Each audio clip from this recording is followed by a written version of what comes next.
കാരണമുള്ള എല്ലാവരും അല്പനേരം ഞങ്ങളെ കേട്ടുകൊള്ളുവിന്. യേശു ക്രിസ്തുവിനെ പറ്റി നിങ്ങൾക്ക് അനേകർക്ക് അറിവുള്ള കാര്യമാണ്.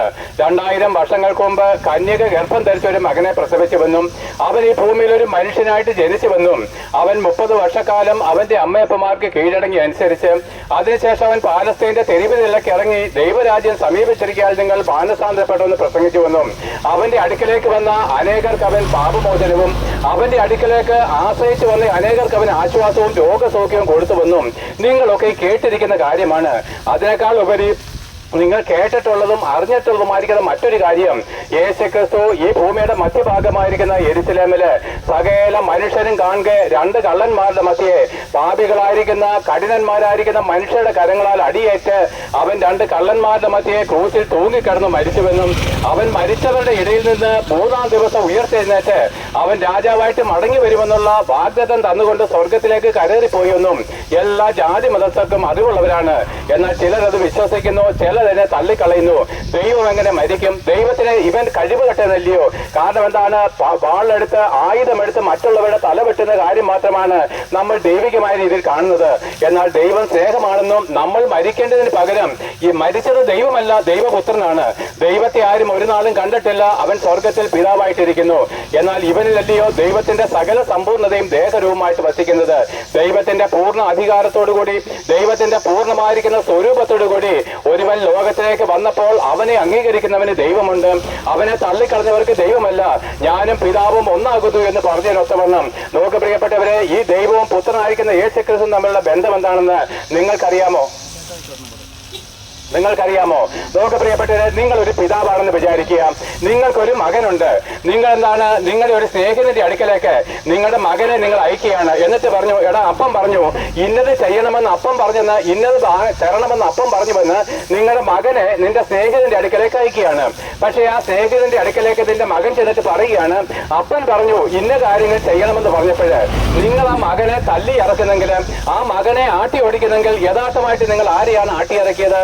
യഥാർത്ഥമായിട്ട് നിങ്ങൾ ആരെയാണ് തല്ലിയത്? മകനെയല്ല, മകനെ അയച്ച അധികാരമുള്ള പിതാവിനെ തന്നെ.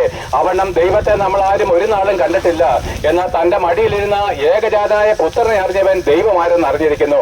ആകിയാൽ പുത്രനെ അനുസരിക്കുന്നവർക്ക് ദൈവമുണ്ട്, പുത്രനെ തള്ളിക്കളയുന്നവർക്ക് ദൈവമില്ല. പ്രിയപ്പെട്ടവരെ, ആകിയാൽ സ്വർഗത്തിലെ ദൈവം സമ്പൂർണ്ണമായിരിക്കുന്ന ദൈവികമായിരിക്കുന്ന അധികാരം കൊടുത്തുകൊണ്ട് ആ പിതാവിന്റെ ഇഷ്ടം ചെയ്യുവാനായിട്ട് അവൻ സ്വർഗത്തിൽ നിന്ന് ഭൂമിയിലേക്ക് ഇറങ്ങി വന്നു.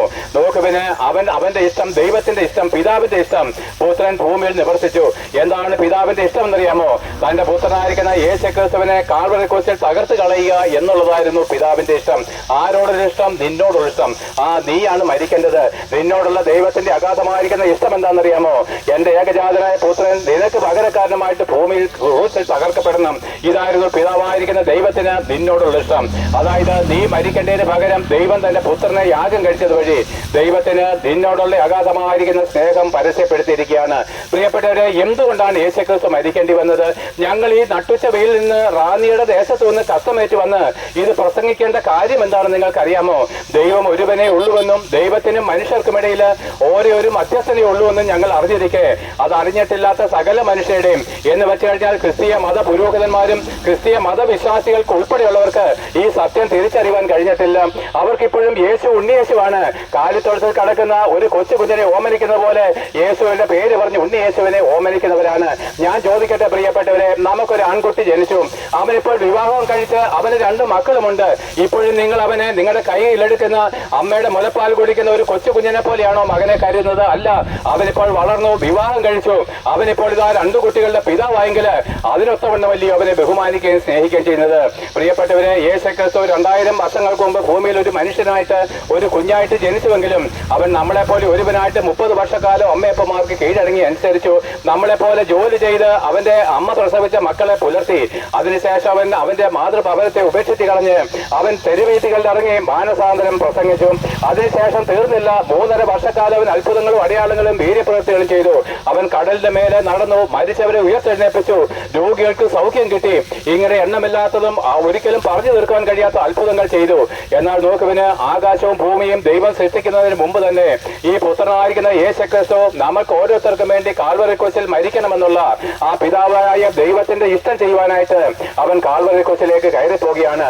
2000 വർഷങ്ങൾക്ക് മുമ്പ് ഭൂമിയുടെ മധ്യഭാഗമായിരിക്കുന്ന യെരുശലേമില് ആ ഗോൽഗോഥ മലമുകളില് ആകാശത്തിനും ഭൂമിക്കും മധ്യേ ദൈവത്തിനും മനുഷ്യർക്കും ഇടയിൽ നിന്നുകൊണ്ട് 2 കള്ളന്മാരുടെ മധ്യേ 3 ആണിമേൽ നട്ടുച്ചവയിൽ അവൻ തൂങ്ങിക്കടന്നുകൊണ്ട് നിലവിളിക്കുകയാണ്, എന്റെ ദൈവമേ, നീ എന്നെ കൈവിട്ടതെന്ത്? നോക്ക് പ്രിയപ്പെട്ടവരെ, നിന്നോടുള്ള ദൈവത്തിന്റെ ഇഷ്ടം ചെയ്യുവാനായിട്ട്, നിന്നോടുള്ള ദൈവത്തിന്റെ ഇഷ്ടം എന്താണ്? നീ മരിച്ചവനാ, നീ പാപിയാണ്, നീ ശിക്ഷാവിധിക്ക് യോഗ്യനാണ്, നിന്നെ ഞാൻ ശിക്ഷ പിരിച്ച് നരകത്തിലേക്ക് തള്ളുവാൻ നീ യോഗ്യനാണ്.